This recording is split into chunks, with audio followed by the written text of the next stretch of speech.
Let's get in then. Renisha Chanani, she's commodity analyst with Edelweiss, and she joins us live on the show. Renisha, hi, welcome. Let's start with precious metal space first, and they were the gainers yesterday because of the safe haven buying, as all the other asset classes were seeing a sell-off. But today, very steady, flat moves coming in for that one. How are you trading? Hi Manisha.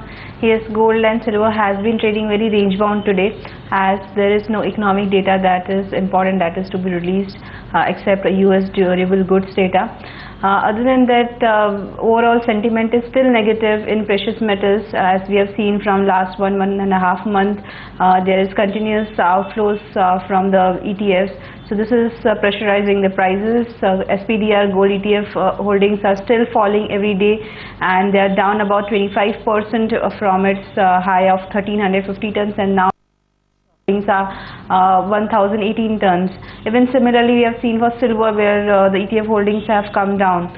So there is still investment demand is not coming in. All right, Renisha, before we come to you, let's address those flashes on your screens as well. The Sun Pharma stock has posted biggest percentage decline in last 1 year, nearly 4.5% of a decline coming in for that one on your screens at 964. That's the biggest one-day percentage decline rather coming in for Sun Pharma in at least last 1 year. Back to you, Renisha, and as you were mentioning that there are concerns still coming into the market there. You talked about gold. How are you looking at the silver prices as well as we go forward? Yes, silver has broken the important support of $22, and I think if prices again sustain below it, we could see the levels like $21 and $20 at COMEX. So I would recommend to sell both gold and silver for intraday. Gold could be sold around 26,300 to 350 with the stop 26, and all right, so that's really the view coming in from Edelweiss. They are selling into precious metals in the day today. Remember, the rally that we have seen in last couple of days has been very hesitant, not holding on the higher side. Even in the last time, we saw 14.14 being hit in the New York markets, but that really hasn't held on, and $14 per ounce on an intraday closing basis really has not come in. That's the strategy coming in from Edelweiss on silver as well, as sell call coming in for that one as well, with targets at around 42,000 on the lower side coming in. Remember, we have seen levels around below 41,000 as well in the recent few sessions. Renisha, how would you look at the energy space now, because the crude prices are posting the biggest weekly decline in last 1 month? Do you see the next week also opening on a bearish note? Yes, I think the crude could touch the supports like $90 in the coming days to come, as inventories are continuously rising, and US economic data that is not supporting the prices. Even China's manufacturing data was bearish. So overall still sentiment is negative for crude also, and for intraday I recommend to sell crude around 52.25 with the stop loss of 52.60. Targets would be 51.80 on the lower side. Renisha, how are you reading the statements coming in from China that from June the commodity transaction financials would be taken off or laid off in case of China? What have you read, and what's the impact that you see of that coming into commodity prices? Yes, there are news of new rules coming in from China, NDRC, where various commodity financing deals are likely to be shut off. So this is going to have a negative impact on base metal prices. Overall, base metal sector is trading in a consolidation range. If you see the copper prices, the range is from 400 to 420. But as yesterday's US economic data was positive, US new home sales data that came in second highest in 5 years, and jobless data was at 5-year low. So somewhat positive sentiment is there, and this would continue for today. So for intraday particularly, I am bullish on base metals, where I recommend to buy copper above for 410 with the stop loss of 404, and targets would be 416.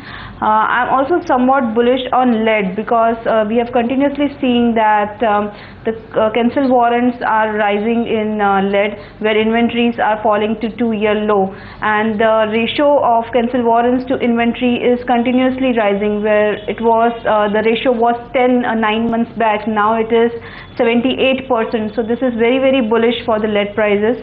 So I recommend to buy lead above 114 with the stop loss of 113.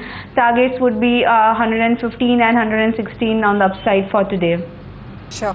Renisha, while we haven't seen much of the gains coming in from the energy space, and this time has been very, very range, some good gains actually have come in for copper prices. As you mentioned, 6 to 7% of a run-up in the month of May itself for the copper prices. Most of the base metal prices really seem to have found their bottom for the near term. Going forward as well into the next week, which ones would you have a bullish view on?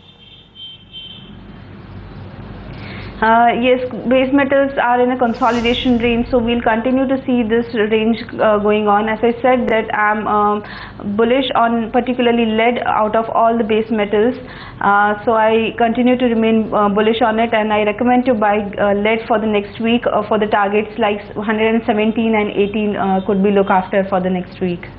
Renisha, also between gold and silver, which one would you be more bullish on? Because most of the international analysts and the Indians are holding upon silver more than gold for the near term.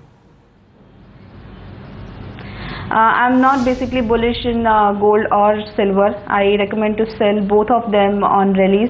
So the important support, if broken in silver of $22, I would be more bearish in silver, and I think the levels like 42,000 could be seen in next 2-3 days.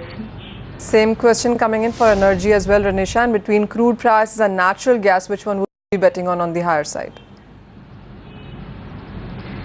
I would be betting on certainly on crude, where I expect prices to touch like $90 in the coming days.